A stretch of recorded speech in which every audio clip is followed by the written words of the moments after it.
important that the public needed to know, and I think out of the family's respect, this needed to go public also. So I'm Jason Bauman, Chief of Police here at Mansfield. On behalf of the Mayor, Jody Perry, Safety Service Director Keith Porch, Assistant Chief Mike Napier, and myself, I'd like to welcome y'all here to Mansfield. So present for this press conference, I have Detective Terry Butler, DNA Analyst Don Fryback. I have County Prosecutor Jody Schumacher, Assistant Prosecutor Chris Brown, and Richland County Prosecutor Intern Jacqueline Jakubik. So thank you all for being here. So I'm going to read the press release that I'm going to put out directly at the end of this. On April 29th, 1981, 18-year-old Deborah L. Miller was brutally murdered in her apartment at 151 West 3rd Street. Over the past 40 years, her homicide has gone unsolved. During this time, the case has been reopened several times. One individual continued to draw investigators' attention, but not enough evidence could ever be provided to sustain an indictment. In 2021, Detective Terry Butler re-examined the case after a discussion he had with a retired MPD Lieutenant Dale Fortney. He and DNA analyst Don Fryback reopened the case and started completely over. They examined the case as if it had happened yesterday through an entirely new lens. Their findings were staggering.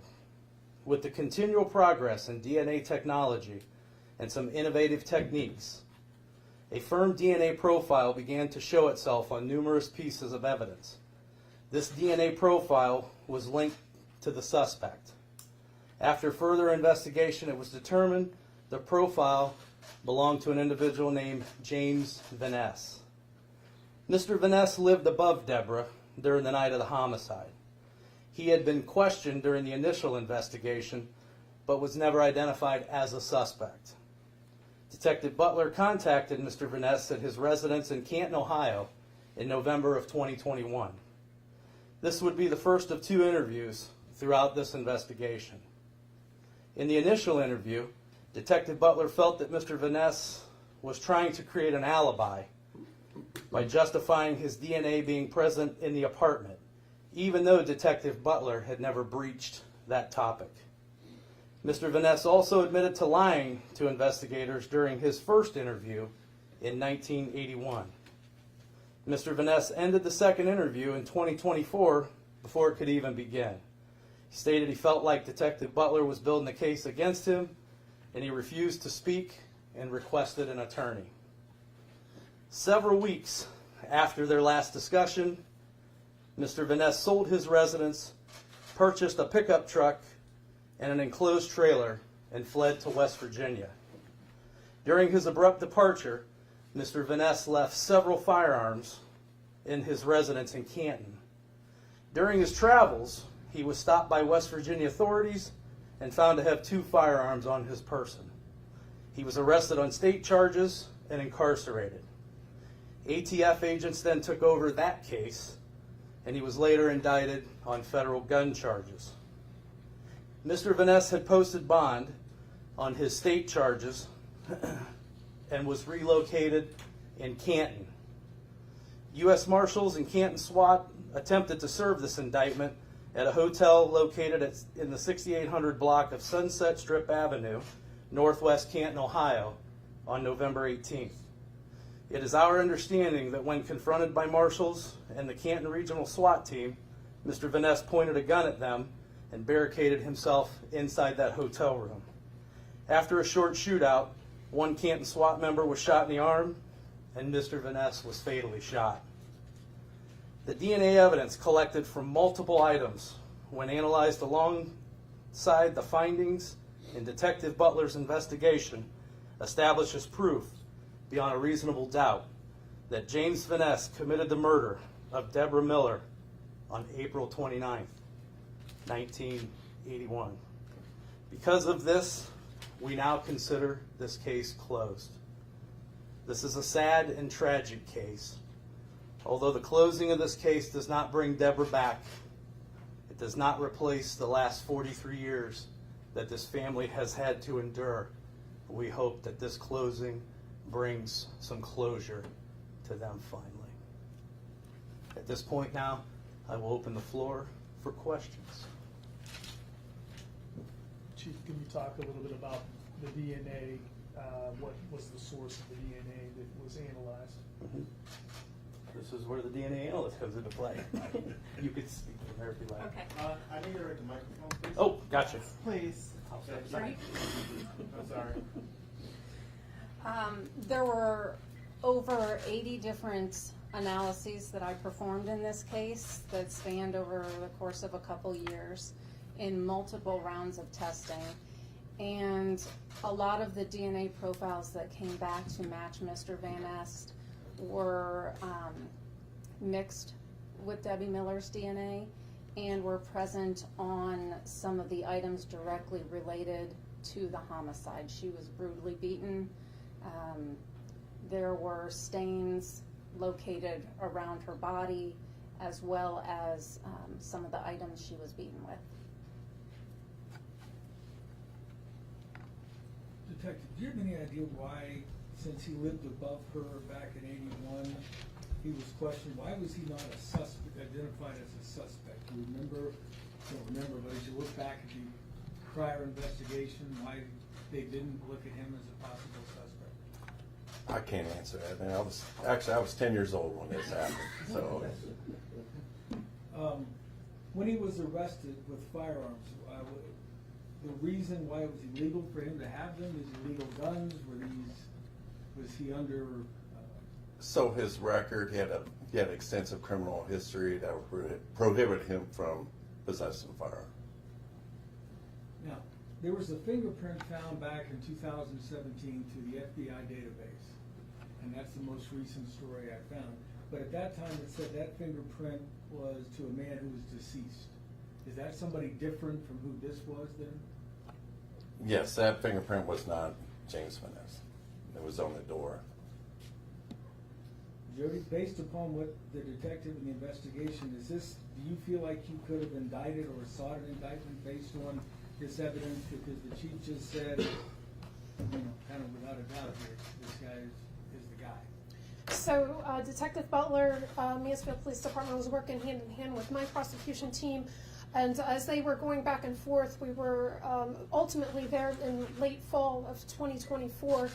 We were to the point where we were reviewing the available evidence, the necessary witnesses that would need to testify to those key items, making sure they were still available as we were preparing to go to grand jury when November 18th had happened. So you were preparing to go to to take a case to the grand jury? That was the next step, yes, sir. How difficult is it when it being so many years and people passing to put on a case like this? Well, what you're recognizing is that it could have been fatal, and that fatal to the case. So that's what we were ensuring prior to proceeding to grand jury was in fact the witnesses that were necessary to essentially link up those key elements or testify or get over any of those hearsay type objections would have all been available to testify here locally. Detective, over the years, there's been questions on was the murder of Deborah tied to any other murders in the area? Is there any reason to believe this was the only murder Mr. Van Est did? I can't speak to that. I don't know. With the other unsolved that we have in the city, I mean, I know that it was around the same time frame, but I can't speak any further on that. When people hear about this and they see this story at home, what should they take away from it? When they rephrase that again? When they hear about this story, what should they take away from it? We don't give up. We keep digging. We're going to keep the investigation going. The case is never closed. It may be cold, but we still look at it. I mean, and this is an example of it. I mean, my great uncle was the first officer, one of the first officers on the scene of this homicide in '81. Like I said, I was 10 years old, so I was fortunate enough to work this case and work with Dawn, and we were very fortunate to get the evidence that we had and our suspect. Based on the evidence, can you give a recreation of how the day unfolded leading up to the murder and what Vanessa did? So I can tell you that that property was up, I believe, for inspection at that time. It was being showed for inspection back in April 29th. During inspection, I know that the door was ajar to her apartment. One of the persons there that was doing the inspection of the building stepped inside, and it was a very bad scene. The floor disturbed, and they contacted us. As far as anything else, I mean, we looked at VHS tapes that the fire department did back then of the crime scene, which really helped out too. Was the layout of the evidence as it was during then. We were able to look at those VHS tapes and see where the evidence was, and best suited for testing for a suspect. I understand Deborah Miller worked at the coffee shop, Mr. T. Mr. T's, yes. Was there any prior relationship between her and Miss Vanessa? I don't know. Not that I'm aware of, no. So no relationship. What, any motivation on what prompted him to do this? I think we want to talk about what do we get in. Well, I can tell you what's unique about this case and how this was handled a little differently than previous cases. This had been reopened 2 or 3 times over that 43 years. So this particular time, I know talking to Dawn and Terry, that this time when they sat down, they didn't really dig into any of the past. They looked strictly at the evidence. With DNA technology moving forward as it does, they took a total different approach. So when I say looked at this through a different lens, that's what I mean. Dawn sat down, laid out each piece of evidence collected. I can say back in 1981, the evidence collection we thought would have been poor at best was amazing. The evidence that they collected and how they preserved it all these years was amazing, and that's a big testament to why we are where we are today. Dawn took that evidence without any outside bias, previous cases, previous openings, and just focused on the evidence, which that's how we are certain that Mr. Vaness was the murderer. And that's why we were working towards that indictment of him in the end before he took his own fate into his own hands. So we didn't dig so much into the past of the case. Wasn't so much important to the investigation because our focus was merely on the evidence. What stuck out to you in the evidence? Chris could talk to some of the Hop up here, Chris. I want to give everybody the spotlight. Sure. Appreciate that, Chief. Yeah, so going back to what the Chief was talking about, in 1981 they were really focused on the blood types. It was a very bloody crime scene, as you heard from Detective Butler, and they were looking at who had B blood, A-type blood. When Dawn was looking at this, it was much more focused on DNA. So we actually met with someone who was a former serology expert. Serology is the study of fluids, including blood, from the FBI. And over these 43 years, what I learned is that the FBI no longer even trains people on serology. In fact, the person that we spoke with from the FBI is the last person currently employed by the FBI to still know about serology, to still be trained in it. So when it comes back to the DNA, we were looking at things that the victim was bound up in. We were looking at bodily fluids, including the blood that was found there. We also talked about what we perceived to be murder weapons, which in this case were pots, pans, and oven grates. And so some of that DNA was collected from there. And one of the things with Dawn's help, you heard Detective Butler talk about a layout based on those VHS tapes. We were able to pinpoint around the room where other suspects, as well as where Debbie's DNA was found, and then where James Van Ness' DNA was found. And when we were able to pinpoint that around her apartment, the picture of his culpability became very clear. What was collected besides blood in terms of DNA? So I think, and Dawn could probably better speak to this, but when she's looking at DNA, it's very difficult to figure out what kind of source that's coming from. Is it touch DNA? Is it saliva? Is it a sexual fluid?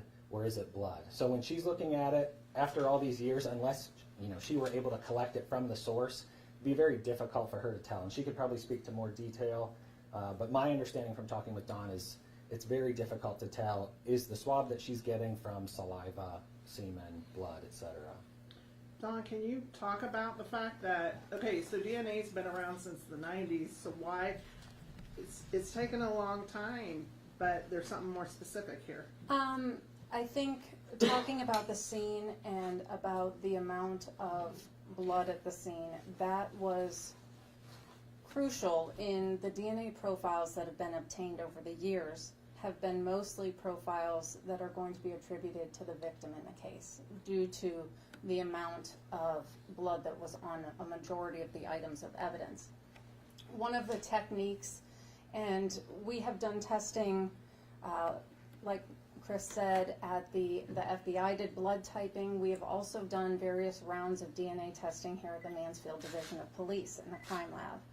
And we utilized this time, as well as previously, a technique called YSTR typing.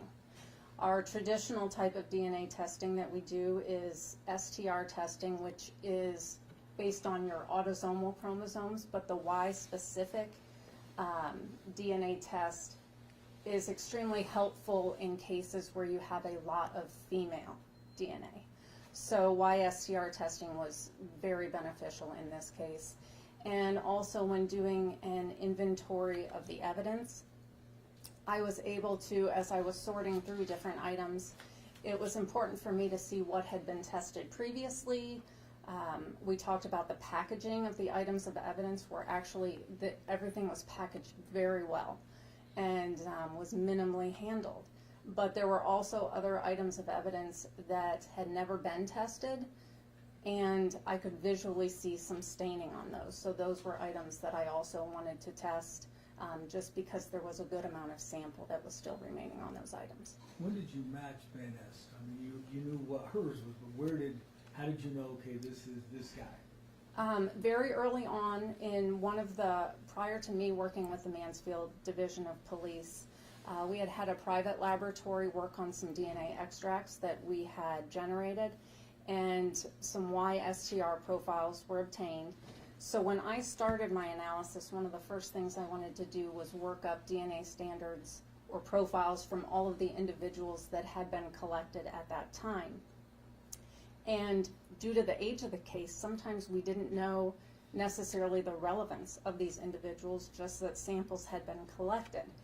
And 40 years ago, they typically took blood samples, which were tested by the FBI and were no longer usable, but they also collected hair samples because 40 years ago, hair comparisons were routinely done.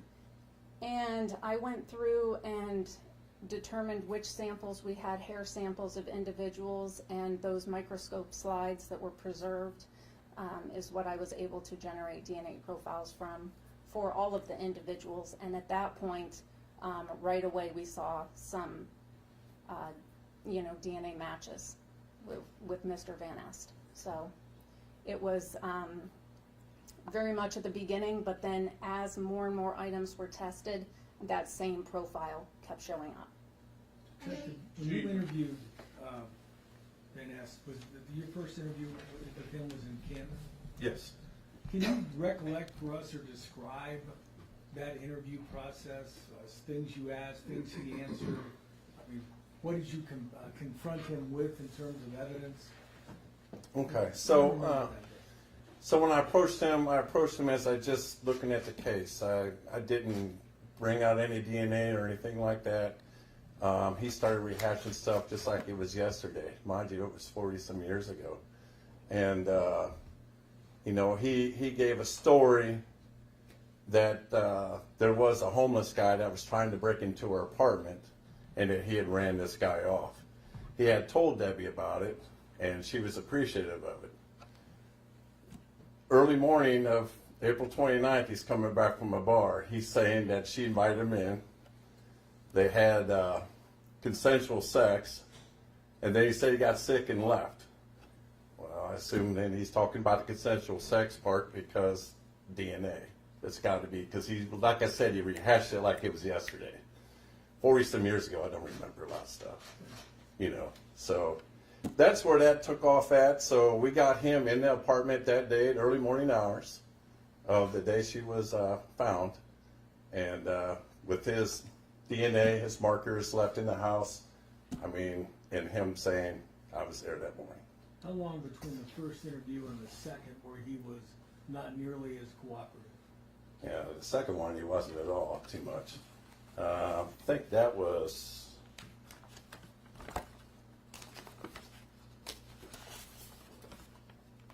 So that was June 4th. We went back, talked to him. Talking with the prosecutor's office, they wanted us to hit him with some DNA questions. And before I could even ask anything, it was over and done with. So Can you remind us when? Detective, real quick, you said June 4th for the second interview. When was the first interview? the first interview was...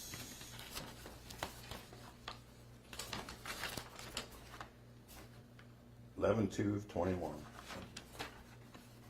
Can you remind us of what year he was killed, Mr. Vaness? It was just happened recently, November 18th this year. And do you think that the recent investigations or any kind of releases on these investigations played a role into his demise? Well, I think that when he sold his house close after our last interview with him, we learned that it was kind of like sell your house now type deal. He got the cash, got the truck, like the chief was saying, a trailer, and he never registered those plates in his name. And a large sum of money that was on from the house sale, firearm on him, firearm in the truck. He alleges he was going to buy land sight unseen, so we believe he was going underground. When was his last interview? That was going to be, I just told you, did June 4th. Of this year? Yes. When he was arrested in West Virginia and what became a federal case, Yeah. and you may have covered this, Chief, I'm not sure. How did he go from there to being back in Canton?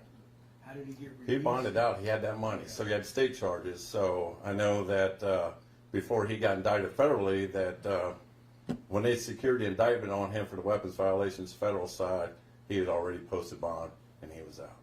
Do you believe that Mr. Vaness maybe felt that he was comfortable after all this time and that he could start to make these kinds of moves again, or? I think he knew the walls were closing in on him. How sure are you that is he the only suspect, and is there any other suspects in this? With the case, the crime scene, the evidence that we have, she was bludgeoned with these items, with his DNA, and the way she was left with his DNA. I'm confident.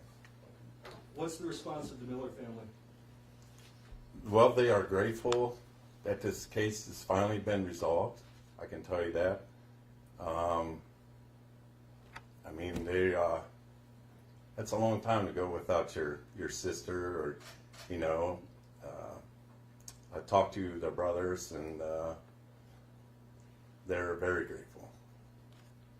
Thank you. Yeah. Coming back to motive, were there signs of sexual assault? Do you believe this was sexually motivated? We didn't get that far into it. Obviously, it's a possibility, but we weren't able to. I guess I wanted to get in. Had Vanessa been indicted and gave a statement, maybe he would have got off his chest what all exactly happened that night, but we didn't get that far. And this SWAT situation was massive. When the USATF came into the motel where this happened, did they know that he was being investigated pertaining to this murder, or did they just know the information about the weapons charges? So the local agent here was aware of his history and that he was being looked at, yes. I can tell you this is purely speculation, but my thoughts is when Mr. Vaness left West Virginia back heading to Canton, he would have not known that there was a federal indictment pending or coming his way. He bonded out on those state charges. So my gut feeling says that day when the troops showed up in Canton that he thought they were there for him for the Debbie Miller case, not for a federal gun charge case out of a car stop a month and a half earlier. Chief, can you talk about having the forensic capabilities in-house to be able to get all this evidence processed? Well, I can tell you, even I think most of our own officers don't understand how lucky we are here at MPD to have the crime lab that we have. This is not common in every police department in the country. We're one of how many in the state? 10, 12? Sure. I'm throwing that out. So to have this resource in-house is unheard of, and it allows us these opportunities in cases like this. Chief, there's gotta be some satisfaction that the mystery is solved, but is there some dissatisfaction that he won't be brought to justice, per se? Well, I think, of course, as law enforcement officers, you always want to see the handcuffs on the bad guy. I mean, that's what we do for a living.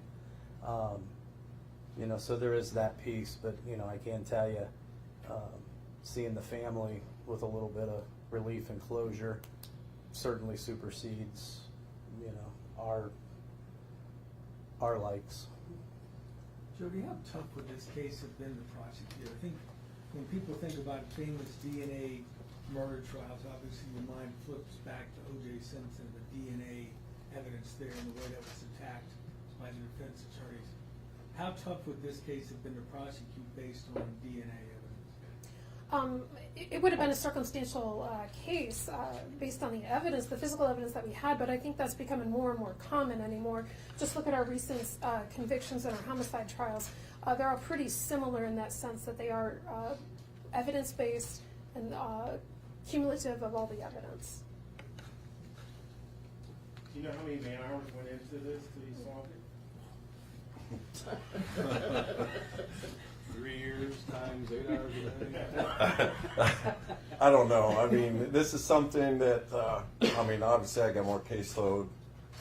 It was something where I had some, you know, available time, and I reserved some time to go through this case, you know, as much as I could. Not as much as I wanted to, but it's just, you know, just the way it works. Why this case, Jody? Why did you pick this case out of So myriad of unsolved so like the crimes? chief said, it was Lieutenant Forney approached me on that. This is one case that he felt just needed that one little piece for it solved, you know. And so that's, I came back to that information. I contacted my lieutenant. They gave me the case and opened it up from there. And with Dawn, we sat down and went through it, and that's where we're at today. I know also per our CALIA standards, our accreditation standards, every 5 years we're required to go back through and review all unsolved homicide cases. So every case is looked at periodically anyways, because as you see, as technology changes, you know, techniques change, you just need that one break. You know, that's the flip side to these things. I know that there are several other cold cases. You know, I would like to close those cases for those families. You know, we had 2 years ago, we had the most homicides Mansfield has ever seen. You know, that's very taxing on the 5 detectives in our major crimes division. You know, as they're trying to navigate that. At that time, Terry was also working, you know, on this case. So time management sometimes works against us, you know, things that we can't control. That's why it takes these cases 2-3 years on these cold cases anyways, you know, to work through. So all of that's looked at. I would love to close every case. I would love to give every family the closure that they so deserve, but you know, we take it one case at a time. How many cold cases do you have left? I should have wrote that down. I had a feeling you were going to ask me that. I don't know that answer off the top of my head. Are there any photos available of Deborah Miller or Mr. Vaness? So immediately following this, I have a press release ready to go out. I have pictures, or a picture of Debbie Miller, a picture of Mr. Vaness, and there's a picture of the apartment complex that is no longer here. If you go back behind the Renaissance Theater there on West 3rd Street, it's now a big parking lot. That is where that apartment building was located at that time. Will the names of everyone who's presented today be included in that release? I will put all those names in there for you. Thank you very Absolutely. much. Yep. Thank you. Any other questions? Was the family aware of all this effort, or was this something you wanted to keep yourself until you had something to tell them? We notified the family at the end when things became concrete. I didn't want to create false hope. Any other questions? Okay. Well, I thank you all for coming. I appreciate your time, and yeah, I'll get that press release out. Thank you.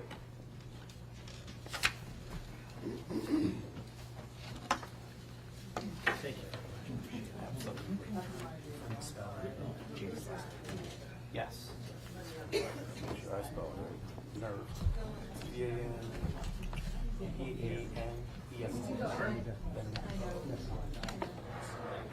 Thank you so much. Yeah, absolutely.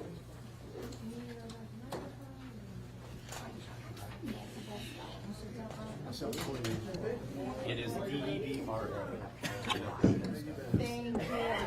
Well, because that 20. Are you watching for this on Unsolved Mysteries or one of those shows on cable, right? It would make an interesting show.